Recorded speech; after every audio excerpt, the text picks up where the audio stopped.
Hi, I'm so glad you stopped by. I'm going to read this story called Amelia Bedelia's First Apple Pie. Amelia Bedelia was visiting her grandparents.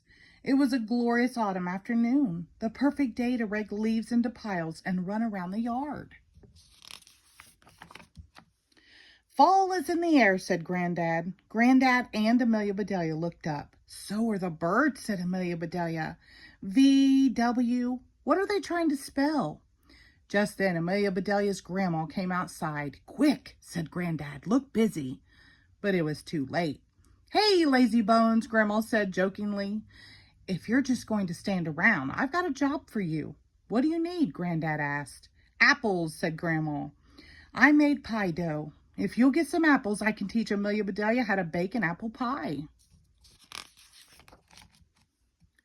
Grandma's apple pie was Amelia Bedelia's favorite. Hooray, she yelled. Race you to the car. She started to run, but tripped over a branch and landed right in the pile of leaves. Whoosh! How was your trip? Asked Granddad as he helped her up. Fun, she said. Fall is in the air and on the ground, too. Granddad smiled and said, watch your step. Amelia Bedelia tried to watch her steps, but it made her dizzy to look down at her feet all the time. Amelia Bedelia and Granddad were already in the car when Grandma called out, be sure to pick up Granny Smith. Who is Granny Smith? Is she helping us make the pie? Amelia Bedelia asked. You bet, Granddad said. We couldn't do it without her. Amelia Bedelia and Granddad drove out into the country. Your supermarket is far away, said Amelia Bedelia. We aren't going to the supermarket, said Granddad. We'll get our apples at the farmer's market. What? Asked Amelia Bedelia.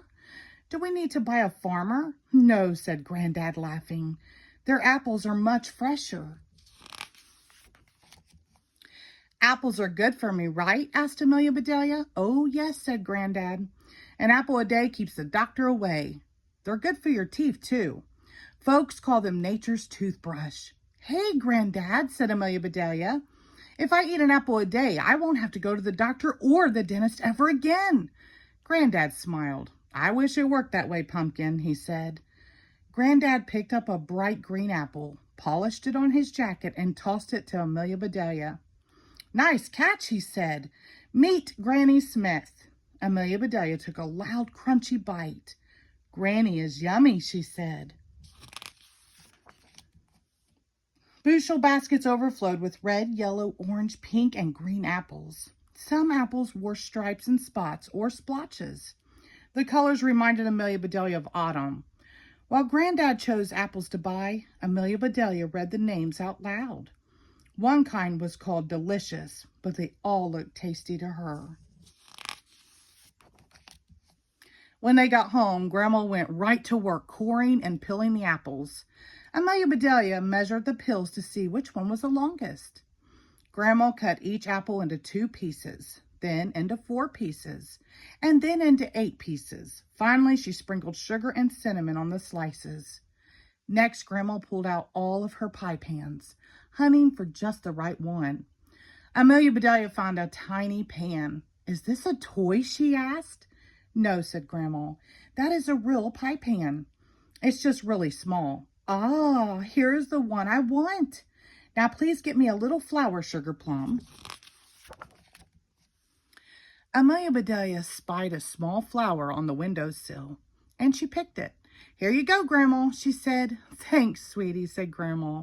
Then she showed Amelia Bedelia where she kept the flour she used for baking. Grandma rolled out the dough. It got flatter and thinner. It got rounder and bigger. Grandma said, careful, watch your fingers. Amelia Bedelia took her hands off the table. She watched her fingers very carefully. They looked pretty boring. She wondered why she had to do this to make an apple pie. Now we need a sprinkle of flour, said Grandma. Amelia Bedelia reached into the sack of flour, grabbed a handful, and sprinkled it all over their heads. Grandma laughed. Not on us, she said, on the dough. Amelia Bedelia sprinkled some on the dough, too.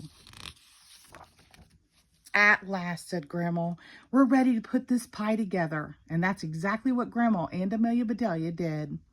Then Grandma popped the pie into the oven, set the timer, and started to clean up the kitchen. That's when Amelia Bedelia had an idea. She took the leftover dough and rolled out 2 small circles.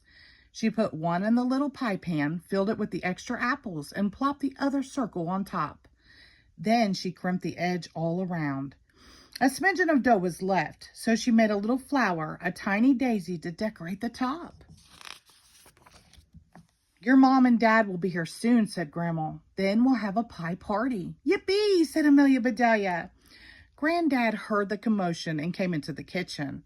What are we celebrating, he said. Honey, said Grandma, Amelia Bedelia made her first apple pie. After Grandma took her pie out of the oven, Amelia Bedelia carefully and secretly slid hers in. I am going to set this outside to cool, said Grandma. It was time to get ready for the party. Grandma hummed as she set the table. Soon, Granddad was whistling the same tune. Outside, the birds were chirping and tweeting and singing like mad. Listen, said Amelia Bedelia. It sounds like birds are having a party too. My pie, exclaimed Grandma. They all ran outside. The pie was covered with birds. Scram, hollered Grandma. Shoo, shoo. Amelia Bedelia took off her shoe and handed it to Grandma, but it was too late. Our pie, said Amelia Bedelia. Gone, said Grandma. Just then, Amelia Bedelia's parents arrived. Amelia Bedelia's dad stared at the empty pie pan. Gee, he said, couldn't you have waited for us? The birds ate our pie, said Amelia Bedelia. What birds? Asked her mom. I think they were swallows, said Granddad. They sure were, said Amelia Bedelia. They swallowed the whole thing. Well, sweetheart, said Amelia Bedelia's mother, let's imagine how good it would have tasted while we eat our ice cream. The whole family tried to enjoy the ice cream and not think about the pie, but that was impossible. We made the best pie, said Amelia Bedelia. It was a thing of beauty, said Grandma. It would have been delicious, said Granddad. It was a perfect pie, said Amelia Bedelia. Her lower lip trembled. She let out a sob. You know, said Amelia Bedelia's father, just hearing you talk about that pie makes me think I could smell a fresh baked pie coming out of the oven. My pie, exclaimed Amelia Bedelia. They raced to the kitchen. Grandma took the tiny pie out of the oven and set it on the table. There it was, bubbling hot and baked to perfection. They all gathered around and gazed as though it was a brand new baby. It's absolutely perfect, said Amelia Bedelia's mother. Just like Grandma's, said Granddad. Only smaller, said Amelia Bedelia. And you made it all by yourself, said Grandma. This time, said Amelia Bedelia's father, let's let the pie cool down in the house. But no one could wait. Grandma cut tiny pieces for everyone. She took one bite and declared, this is the best apple pie I've ever tasted. Amelia Bedelia's smile was so big that it was hard for her to eat. Thank you, Grandma, she said. And thank you, Granny. Granny who? Said Amelia Bedelia's mother. Granny Smith, said Amelia Bedelia. She made all of our apples in the first place. The end. Thank you.